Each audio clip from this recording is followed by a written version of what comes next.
Okay, guys, we're gonna hit another week strong. I'm coming back from my trip in a couple of days, so we're just gonna finish in the same look here. Don't hold it against me. If you hate daisies, just deal with it. It's gonna be okay. I'm excited to talk about today's Power Minute. Power Minutes are 1-minute devotionals meant to turn our eyes off of ourselves. It's biblical truth for everyday life. I share with you some thoughts about scripture, and I love today's Power Minute.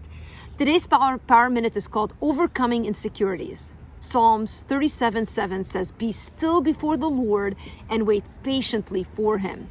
Sometimes when I look at others, I'm tempted to feel like a loser, like I'm not doing enough and I don't measure up.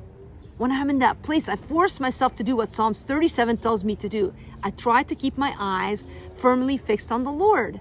Nothing will steal our joy faster than a horizontal focus on what others are doing. We must choose to look up instead of around. Next, we must learn to avoid the temptation to do more. Instead, God tells us, be still before the Lord.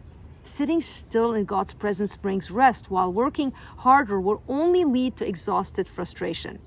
Third, I force myself to keep on waiting patiently. I remind myself that as long as I'm not dead, my story's not over yet. And finally, I ask the Lord to help me keep a close watch over my emotions.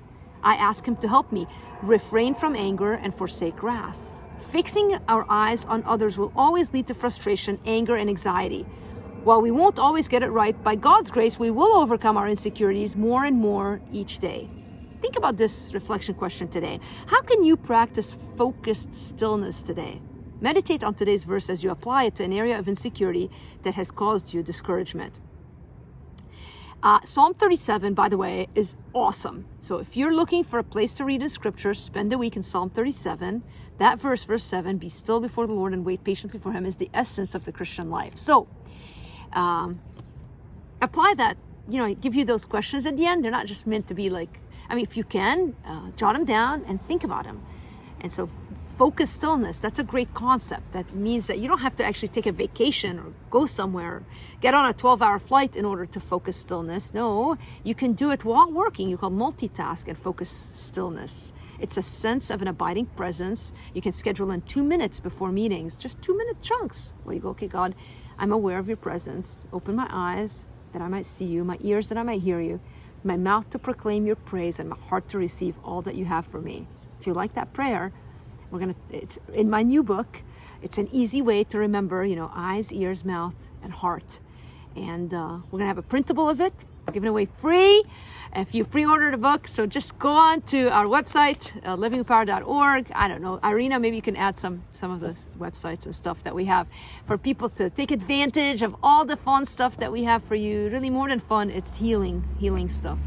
I'm a doctor. I guess I yearn for healing. And so this week, we've been the last week and moving into now, I'm coming back here to the U.S. tomorrow, I believe. I've been focused on providing hope and healing, that God would use us to provide that via the message of the gospel to those in the Middle East. And so it's been a great week, and I'm ready to come home. Miss you guys, love you guys, and hope you have a great day.